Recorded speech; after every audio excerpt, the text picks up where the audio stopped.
नमस्कार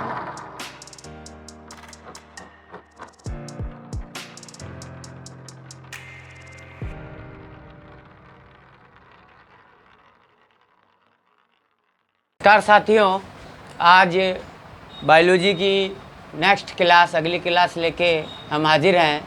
आज हम लोग पढ़ने जा रहे हैं व्हिटकर का दूसरा जगत प्रोटिस्टा। पिछले वीडियो में हम लोगों ने जगत मोनेरा के बारे में सामान्य लक्षण और मोनेरा को अध्ययन की सुविधा से कितने भागों में बांटा गया है वो सब हमने अच्छी तरीके से अध्ययन कर लिया। आज हम लोग प्रोटिस्टा के सामान्य लक्षण और प्रोटिस्टा को कितने भागों में वर्गीकृत किया गया है और उन सभी भागों के क्या सामान्य लक्षण है इसके बारे में आज के वीडियो में हम चर्चा करेंगे। तो चलिए शुरू करते हैं। शुरू करने से पहले आप वीडियो को लाइक नहीं करते हैं, शेयर नहीं करते हैं, सब्सक्राइब नहीं करते हैं तो हमें वीडियो बनाने में अच्छा नहीं लगता है। इसलिए कृपया इसे लाइक, शेयर और सब्सक्राइब कर दें और ज़्यादा से ज़्यादा इसे अपने फ्रेंड रिलेटिव को फॉरवर्ड करें, जिससे इस तरीके का बायोलॉजी से रिलेटेड वीडियो जब भी एमएसपी कोचिंग पॉइंट पर पब्लिश्ड हो आप तक उसकी नोटिफिकेशन पहुंच जाए। चलिए आज का टॉपिक हम लोग शुरुआत करते हैं। जैसा कि हम लोग जानते हैं कि जीव जगत को अध्ययन की सुविधा के आधार पर व्हिटकर ने 5 जगत में बांटा था: मोनेरा, प्रोटिस्टा, फंजाई, प्लांटी और एनिमेलिया। जिसमें से मोनेरा ग्रुप में व्हिटकर ने एक कोशिकीय और प्रोकैरियोटिक कोशिकाओं के समूह को मोनेरा में रखा था और मोनेरा का जीवाणु जो था वो मुख्य सदस्य है मोनेरा ग्रुप का। प्रोटिस्टा ग्रुप के जो भी सजीव हैं जो प्रोटिस्टा ग्रुप में आते हैं वे सभी सजीव एक कोशिकीय यानी इनका शरीर केवल एक कोशिका से मिलकर बना होता है, लेकिन कोशिका का प्रकार यूकैरियोटिक होता है। यानी यूकैरियोटिक प्रकार की कोशिकाएं या कहें हम लोग आधुनिक कोशिकाएं और एक कोशिकीय जीवों को प्रोटिस्टा ग्रुप में रखा गया है। यूकैरियोटिक कोशिकाएं किसे कहते हैं इससे हम लोग भली भांति परिचित हैं। अगर परिचित नहीं हैं तो सुनिए ध्यान से कि यूकैरियोटिक कोशिका के अंदर केंद्रक पाया जाता है और केंद्रक झिल्ली से घिरा हुआ रहता है। उसके कोशिका द्रव्य में झिल्लीबद्ध कोशिकांग जैसे माइटोकॉन्ड्रिया, गोल्जी बॉडी, अंतःपर्दवी जालिका, लाइसोसोम, इस तरह से जो है वो सेल अंगक कोशिकांग पाए जाते हैं जो अलग अलग कार्यों को करने में कोशिका का मदद करते हैं, कोशिका के लिए उपयोगी होते हैं। तो ऐसी कोशिका जिसमें अनुवांशिक पदार्थ केंद्रक झिल्ली से आवृत हो, केंद्रक झिल्ली से घिरी हुई हो और अनुवांशिकी पदार्थ गुणसूत्रों का रूप ले ले, तब उसे हम लोग यूकैरियोटिक कोशिकाएं कहते हैं। और प्रोटिस्टा वर्ग के अंदर उन सभी कोशिकाओं को एक कोशिकीय जीवों को रखा गया है जिनका शारीरिक संगठन यूकैरियोटिक प्रकार का है, जिसका कोशिकीय संगठन यूकैरियोटिक प्रकार का है।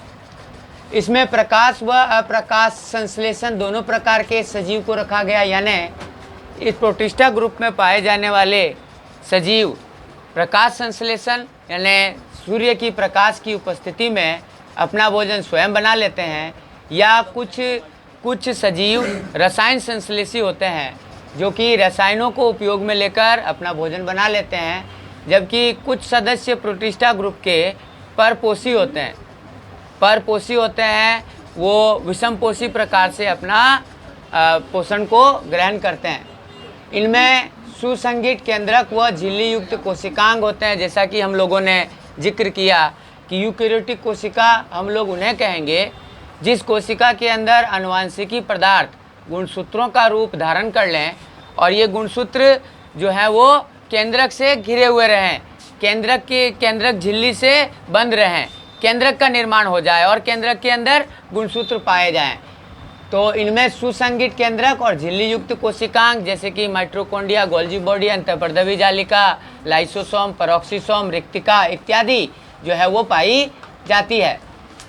प्रोटिस्टा ग्रुप के जितने भी सजीव होते हैं, हो सकते हैं कि उनके बाहर सबसे बाहरी आवरण जो है वो कोशिका भित्ति की पाई जाए या कोशिका भित्ति अनुपस्थित भी हो सकती है।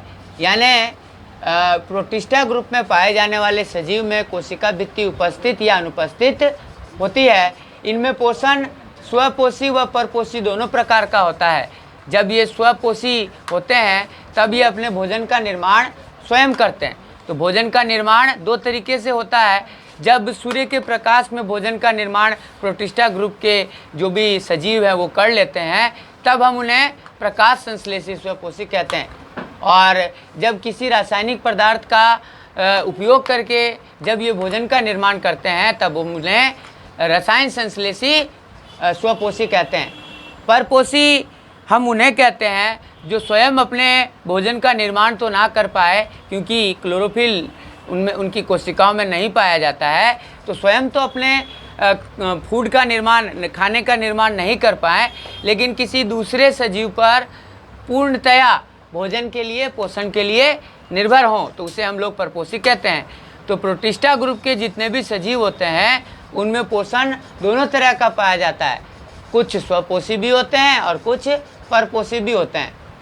इनमें वैसे तो चलन जो है वो बहुत धीरे गति से होता है, यानी प्रोटिस्टा ग्रुप के जितने भी सजीव हैं वो धीरे गति से चलते हैं, धीमी गति से चलते हैं, और वो भी सक्षम हो पाते हैं पक्षमाभ या कशाभिका के द्वारा। मतलब इनमें चलन जो है वो पक्षमाभ या कशाभिका के द्वारा होता है। ये पक्षमाभ और कशाभिका क्या होती है? ये बाल सदृश्य संरचना होती है जो कि प्रोटिस्टा ग्रुप के जितने भी सजीव होते हैं उन्हें चलने में मदद करती है और शिकार को पकड़ने में भी मदद करती है। तो इनमें चलन पक्षमाभ या कशाभिका के द्वारा होता है तथा अलैंगिक कोशिका संलयन, दो अलैंगिक कोशिका जब आपस में मिल जाती है या दो प्रोटिस्टा आपस में मिल जाते हैं तो जो नया कोशिका बनती है वो नए प्रोटिस्टा को जन्म दे देती है। या अलैंगिक जनन जो है वो बीजाणुओं के द्वारा होता है। लैंगिक जनन का इनमें अभाव होता है। इनमें जनन या तो अलैंगिक कोशिका के संलयन से होता है, यानी अलैंगिक कोशिका आपस में जुड़ जाती है जिससे होता है, या अलैंगिक जनन के दौरान ये बीजाणु का निर्माण करते हैं जो कि अनुकूल परिस्थिति में नए प्रोटिस्टा को जन्म दे देते हैं। तो प्रोटिस्टा को अध्ययन की सुविधा के आधार पर हम लोगों ने 5 भागों में बांटा गया है। तो प्रोटिस्टा में क्राइसोफाइट, डायनोफ्लैजिलेट, यूग्लिनॉइड, अवपंक, कवक व प्रोटोजुआ को सम्मिलित किया गया है। तो प्रोटिस्टा ग्रुप को अध्ययन की सुविधा के आधार पर 5 वर्गों में विभक्त किया गया है। पहला क्राइसोफाइट, दूसरा डायनोफ्लैजिलेट, तीसरा यूग्लिनॉइड, चौथा अवपंक कवक और 5वां प्रोटोजुआ। इन सभी वर्ग के बारे में संक्षिप्त ज्ञान हम लोग लेने जा रहे हैं। सबसे पहला जो प्रोटिस्टा ग्रुप का जो वर्ग है उसका नाम है क्राइसोफाइट। क्राइसोफाइट प्रोटिस्टा ग्रुप का पहला वर्ग है। ये क्राइसोफाइट में जितने भी जीव पाए जाते हैं वो सभी स्वच्छ जल या लवणीय पर्यावरण दोनों में पाए जाते हैं, यानी वो साफ पानी जैसे कि नदी, तालाब, कुआं, झील, और लवणीय जल जैसे कि समुद्र का पानी, सागर का पानी जिनमें लवण की अत्यधिक मात्रा घुली हुई रहे उसे लवणीय जल कहते हैं। तो क्राइसोफाइट के प्रोटिस्टा के सजीव वो दोनों तरह के जल में पाए जाते हैं। वो स्वच्छ जल में भी पाए जाते हैं, वो लवणीय जल में भी पाए जाते हैं, यानी अधिकतर क्राइसोफाइट जो होते हैं वो जलीय आवास में रहते हैं। इस समूह में डाइटम तथा सुनहरे शैवाल आते हैं। इस समूह में डाइटम्स और सुनहरे शैवाल आते हैं। डाइटम में दोहरी कोशिका में भित्ति पाई जाती है। डाइटम जो कि एक क्राइसोफाइट प्रोटिस्टा है, डाइटम जो कि एक क्राइसोफाइट प्रोटिस्टा है, उसके सबसे बाहरी कोशिका का आवरण जो है वो 2 झिल्ली से बना हुआ होता है, इसलिए हम उसे दोहरी झिल्ली कहते हैं। 2 झिल्ली से बना हुआ, और दोनों झिल्ली जो है वो सिलिका नामक रसायन से बनी हुई होती है। और सिलिका नामक रसायन जो है वो अब घटित नहीं हो पाता है, उसका अपक्षय नहीं हो पाता है, यानी सिलिका युक्त जो भित्ति है वो गलती नहीं है। इस वजह से जो भी क्राइसोफाइट जहाँ भी पाए जाते हैं, अपनी मृत्यु के बाद, मरने के बाद अपने पीछे बहुत मात्रा में डाइटमी मृदा को छोड़ जाते हैं, डाइटमी मृदा को छोड़ जाते हैं। डाइटम में दोहरी सिलिका मय भित्ति पाई जाती है, जिससे ये नष्ट नहीं होते हैं तथा मृत डाइटम बड़ी संख्या में भित्ति अवशेष को अपने पीछे छोड़ते हैं, जो कि डाइटमी मृदा में बदल जाती है।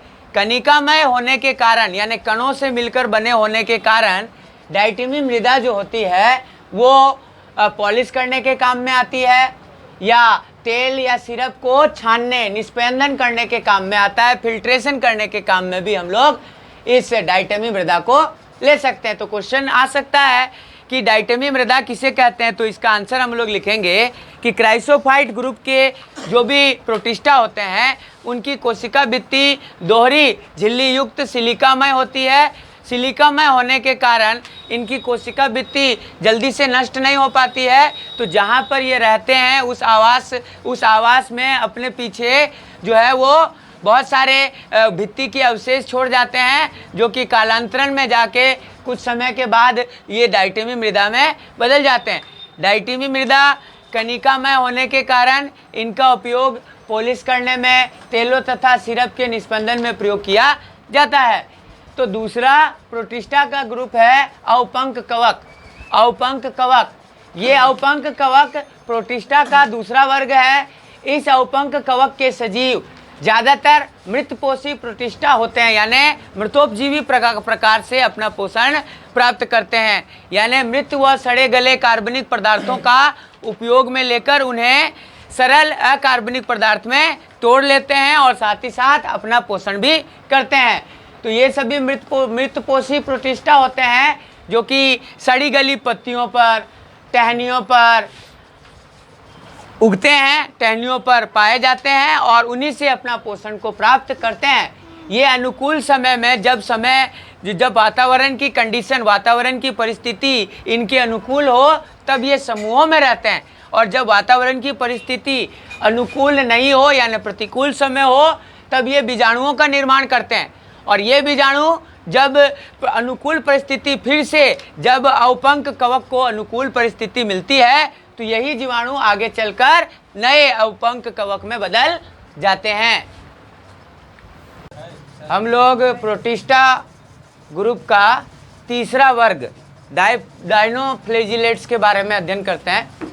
जैसा कि नाम ही हम लोगों को बता रहा है, डायनोफ्लैजिलेट यानी इनके पास दो फ्लैजिला पाए जाएंगे। फ्लैजिला यानी पक्षमाभ।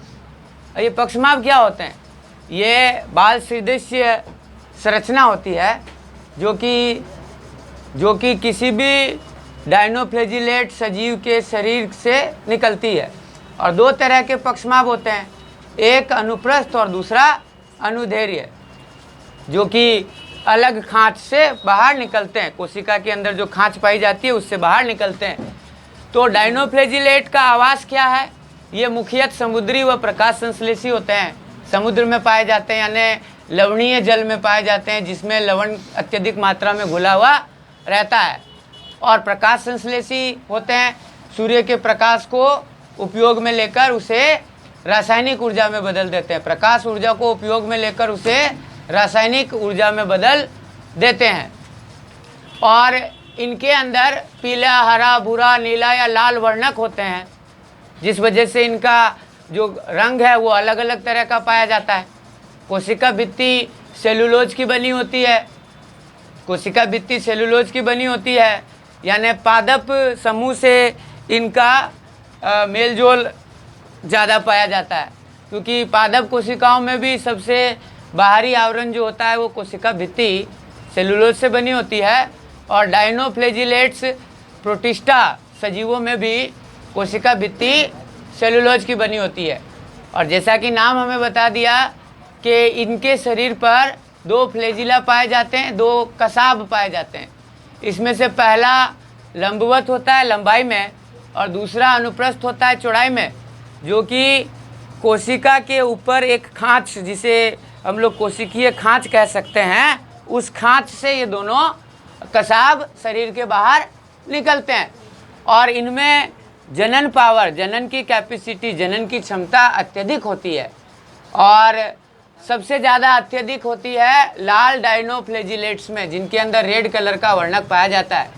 इनकी जनन क्षमता अत्यधिक होने की वजह से जिस पानी में ये रहते हैं, जिस जलीय आवास में ये अपना जीवन चलाते हैं, उस पूरे जल के स्रोत को लाल बना देते हैं, क्योंकि बार बार ये रिप्रोडक्शन करके अपने नंबर, अपनी संख्या को बढ़ाते हैं, जिस वजह से पूरा जो वाटर का सोर्स है, जल का सोर्स, जल का स्रोत, वो लाल दिखाई देने लग जाता है, जिसे हम लोग एल्गल ब्लूम भी कहते हैं। एल्गल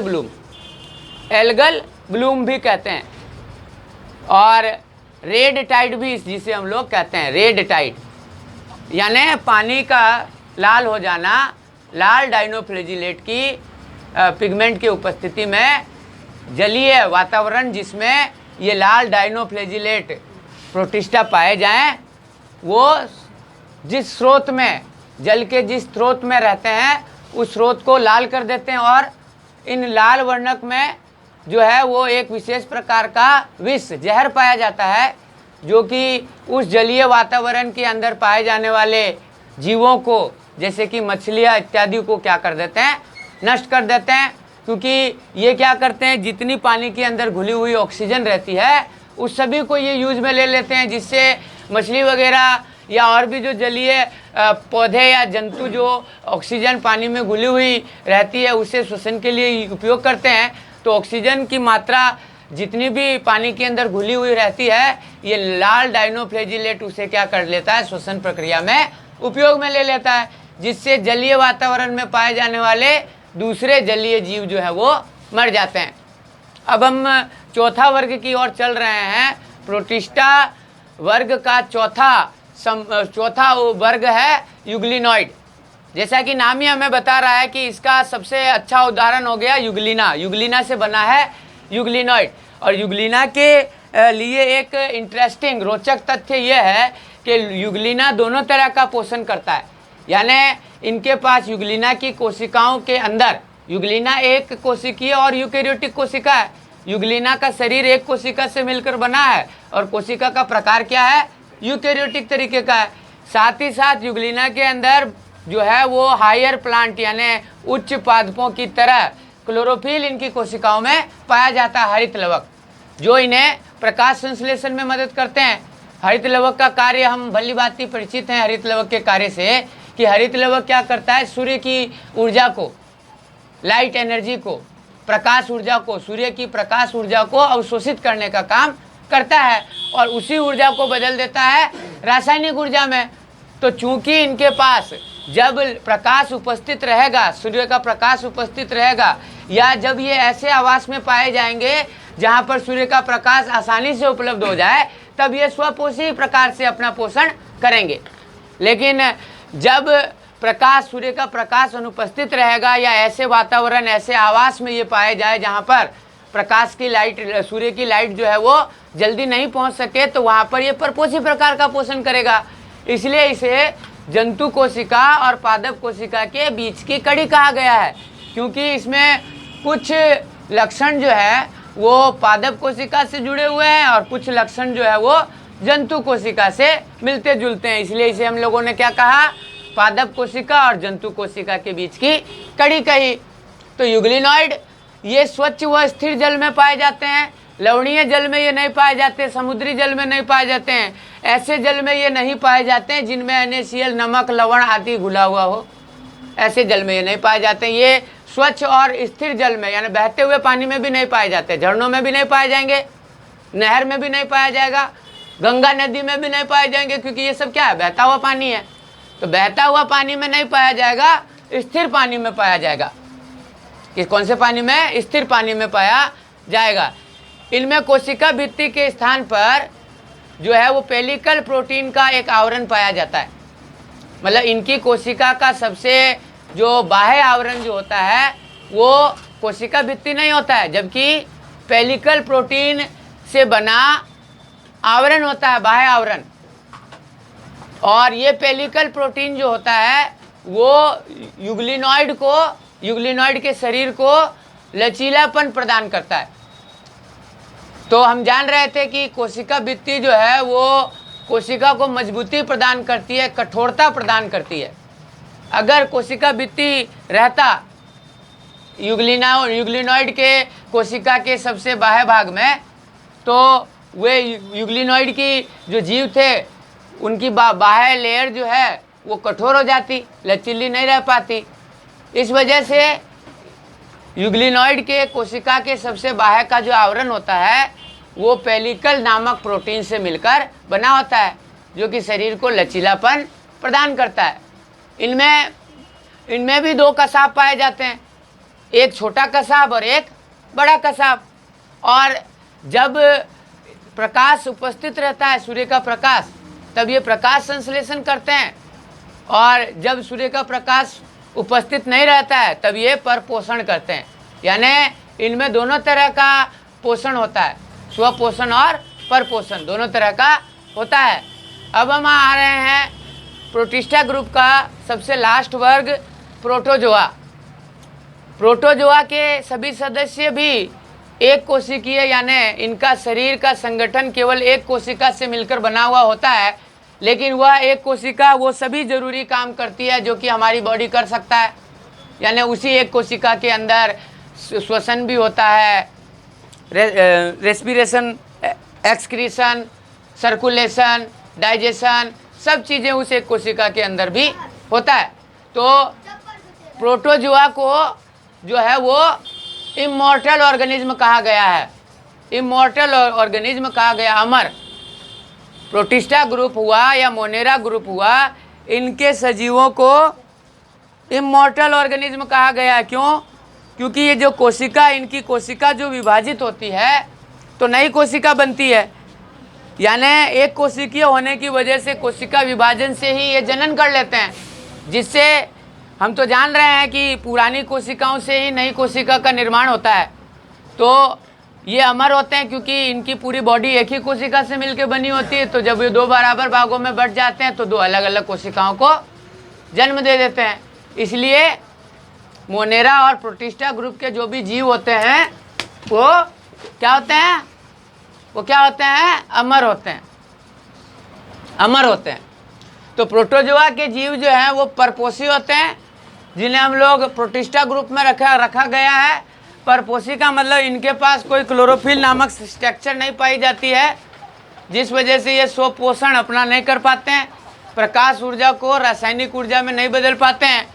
इसलिए ये अपना पोषण जो है वो परपोषी विधि से करते हैं। हो सकता है कि परपोषी विधि में हम जान रहे हैं कि परपोषी तरह का पोषण किसे कहते हैं, जब दो सजीव आपस में इस कदर से अंतर संबंधित हो कि एक सजीव को, जो कि होस्ट कहलाता है, उसे नुकसान, और दूसरा जो कि प्रोटोजोआ, जो कि पैरासाइट कहलाता है, उसे फायदा होगा। तो इस तरीके के न्यूट्रिशन को कहते हैं हम लोग परपोषण। तो इनमें स्वपोषण नहीं पाया जाता है, परपोषण पाया जाता है। और इन्हें भी अध्ययन की सुविधा गमन के आधार पर कि किस तरीके से ये गमन करते हैं, गमन करने के लिए क्या स्ट्रक्चर इनके अंदर पाया जाता है, या किस तरीके से शिकार को मतलब पकड़ते हैं, इनके शरीर पर कसाब या पक्षमाप कितने पाए जाते हैं, कैसे पाए जाते हैं, इस आधार पे प्रोटोजोआ वर्ग को 4 उपवर्ग में बांटा गया है।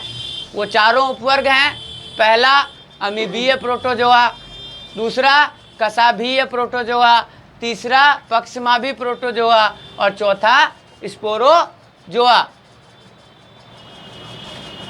कितना हुआ? तो हम लोगों ने देखा कि प्रोटिस्टा ग्रुप का जो लास्ट उपवर्ग है प्रोटोजोआ, उस प्रोटोजोआ को फिर से अध्ययन की सुविधा के लिए 4 उपवर्गों में बांटा गया है। अमीबीय प्रोटोजोआ, कसाभीय प्रोटोजोआ, पक्षमाभी प्रोटोजोआ और स्पोरोजोआ। तो अमीबीय प्रोटोजोआ क्या होते हैं? अमीबीय प्रोटोजोआ स्वच्छ जल, समुद्री जल या गीली मिट्टी, नम मृदा में पाई जाती है। मतलब ये आपको पानी के सभी सोर्स में पाए जाते हैं,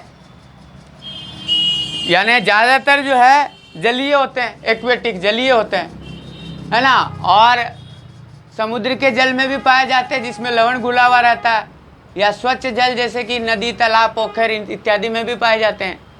इनके शरीर के ऊपर से, शरीर के सबसे बाहर वाला जो कोशिका का आवरण होता है उसे हम लोग कहते हैं कोशिका झिल्ली। तो कोशिका झिल्ली क्या करती है कि उंगली नुमा प्रवर्ध, उंगली नुमा संरचना जो है वो बनाती है अपने ऊपर। कोशिका झिल्ली जो है वो उंगली नुमा संरचना बनाती है अपने ऊपर। वो उंगली नुमा संरचना जो है वो भोजन को घेर कर खाद्य रिक्तिका का निर्माण कर देती है। तो उस उंगली नुमा संरचना का क्या नाम है? कूटपाद। उसे क्या कहते हैं हम लोग? कूटपाद। इंग्लिश में कहते हैं सूडोपोडिया। क्या कहते हैं? सूडोपोडिया। फॉल्स फीट, झूठा पाद, झूठा पाँव, मतलब पाँव की तरह काम करती है। दो तरह के काम करती है। कूटपाद होता क्या है, पहले अगर पूछेगा आपको तो कूटपाद यानी उंगली नुमा संरचना जो कि अमीबीय प्रोटोजोआ के प्लाज्मा झिल्ली से कहीं पर भी बन जाती है ना। तो उसे हम लोग क्या कहेंगे? कूटपाद कहेंगे। कूटपाद की सहायता से जीव जो है वो गमन करता है और भोजन का अंतर्ग्रहण करता है। गमन यानी चलना, और भोजन को अंदर लेकर खाद्य रिक्तिका का निर्माण करता है, और उस खाद्य रिक्तिका में जो है उस खाद्य रिक्तिका को शरीर के अंदर ले लेता है, और बहुत सारे एंजाइम की सहायता से उस खाद्य रिक्तिका को उसके अंदर उपस्थित सभी पदार्थ, खाद्य पदार्थ को क्या कर देता है? पाचन कर और अपशिष्ट पदार्थ जो होता है उसको फिर से कूटपाद की सहायता से बाहर निकाल देता है। तो कूटपादों की सहायता से अमीबीय प्रोटोजोआ गमन एवं शिकार करते हैं, और अमीबीय प्रोटोजोआ के कुछ सदस्य परजीवी होते हैं, मतलब ये दूसरे जीवित जीव पर निर्भर करते हैं अपने पोषण के लिए। दूसरा जो प्रोटोजोआ ग्रुप का उपवर्ग है कसाबीय प्रोटोजोआ, जैसे कि नाम ही हमें बता रहा है, ऐसे प्रोटोजोआ जिसके ऊपर कसाब पाए जाए। कसाब हेयर लाइक स्ट्रक्चर होता है जो कि गमन में मदद करेगा, गति करने में, शिकार को पकड़ने में मदद करेगा। ये स्वतंत्र होते हैं। स्वतंत्र यानी अकेले पाए जाते हैं, एकल अकेले पाए जाते हैं तो उसे स्वतंत्र कहते हैं। अथवा परजीवी होते हैं, ये स्वतंत्र या परजीवी होते हैं। गति करने के लिए इन पर कसाब पाए जाते हैं। कुछ कसाबीय प्रोटोजोआ जैसे कि ट्रिप्नोसोमा, ये ट्रिप्नोसोमा क्या करती है? अनिद्रा फैलाती है, जिसे हम लोग स्लीपिंग सिकनेस या निद्रालु रोग भी कहते हैं। कसाबीय प्रोटोजोआ क्या होते हैं? ये स्वतंत्र अथवा परजीवी होते हैं। गति करने के लिए इन पर कसाब पाए जाते हैं। कुछ सदस्य निद्रालु रोग उत्पन्न करते हैं जैसे ट्रिप्नोसोमा। अब है पक्षमाभी प्रोटोजोआ। तो ये भी प्रोटोजोआ जलीय होते हैं, लेकिन इनके ऊपर पूरे शरीर के ऊपर क्या पाए जाते हैं? हजारों की संख्या में पक्षमाभ पाए जाते हैं, हजारों की संख्या में। जिस वजह से ये जो है जल के अंदर गमन जो है ना वो तेजी गति से करते हैं। तेजी से क्या करते हैं? ये चलते हैं। क्यों? क्योंकि इनके पूरे शरीर पर जो है वो हजारों की संख्या में पक्षमाभ पाए जाते हैं, जिनकी सहायता से ये गमन करते हैं, साथ ही साथ भोजन को प्राप्त भी करते हैं। जैसे कि पैरामीशियम, जिसे हिंदी में हम लोग चप्पल जंतुक कहते हैं, क्योंकि पैरामीशियम जो है वो चप्पल की तरह दिखाई देता है, इसलिए इसे हम लोग क्या कहते हैं? चप्पल जंतुक भी कहते हैं। लास्ट जो प्रोटोजोआ का उपवर्ग है स्पोरोजोआ, तो ये संक्रमणकारी प्रोटोजोआ है। संक्रमणकारी प्रोटोजोआ का मतलब क्या हो गया? ऐसा प्रोटोजोआ जो संक्रमण बीमारी का स्थानांतरण करता है, ट्रांसफर करता है, किससे? बीमार आदमी से स्वस्थ आदमी के अंदर में। तो ये जो हैं वो आपका क्या करते हैं? परजीवी होते हैं। क्या होते हैं? परजीवी होते हैं, या परपोषी भी हम कह सकते हैं, वो होते हैं। और इनको अपना जीवन चक्र पूरा करने के लिए दो परपोषियों की आवश्यकता होती है। कितनी? 2 परपोषियों की आवश्यकता होती है, जिससे कि ये क्या करते हैं? ये ज़्यादातर रोग फैलाते हैं। जैसे कि एक एग्जाम्पल आप ले लीजिए, प्लाज्मोडियम। प्लाज्मोडियम जो है वो मलेरिया रोग फैलाता है। कौन सा? मलेरिया रोग। इसमें क्या होता है कि इसके 2 परपोषी कौन से हैं? एक है भेड़। पहला परपोषी क्या है? भेड़। और दूसरा परपोषी क्या है? मनुष्य। पहला परपोषी हो गया प्लाज्मोडियम का भेड़, सीप, और दूसरा परपोषी क्या हो गया? मनुष्य। तो पहला जो परपोषी है भेड़, तो भेड़ के अंदर ये प्लाज्मोडियम क्या करता है? अपना लार्वा बनाता है। क्या बनाता है? लार्वा, जिसे हम लोग कहते हैं स्पोरोजोआ। स्पोरोजोआ जो कि स्पोरोजोइड्स में बनते हैं, है ना। और ये स्पोरोजोआ अब मनुष्य के अंदर अगर आ जाए तो उसके अंदर क्या करते हैं? मलेरिया उत्पन्न कर देते हैं। तो कहने का मतलब स्पोरोजोआ क्या हो गए?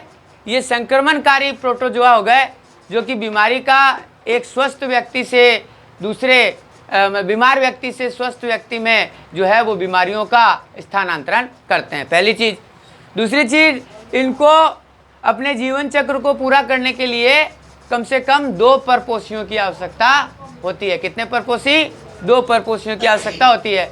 और ज़्यादातर जो स्पोरोजोआ होते हैं वो रोगजनक होते हैं। मतलब क्या कि ये पादप में या जंतु में क्या करते हैं? रोग फैलाते हैं, पैथोजीन की तरह काम करते हैं। और जब ये परपोषी पोषण करते हैं तो जिस पर ये अपने पोषण के लिए निर्भर रहते हैं उसे क्या कर देता है? उसे बीमार कर देता है, उसमें रोग को उत्पन्न कर देता है। That's all for protista group. I hope you understood. अगर आपको अच्छा लगा तो वीडियो को लाइक करें, शेयर करें और सब्सक्राइब करके बेल आइकॉन को दबाना ना भूलें, जिससे कि जो भी वीडियो आपके हमारे MSP कोचिंग पॉइंट पर आए, जो भी वीडियो, उसका आपको नोटिफिकेशन मिल जाए। Thank you, have a nice day.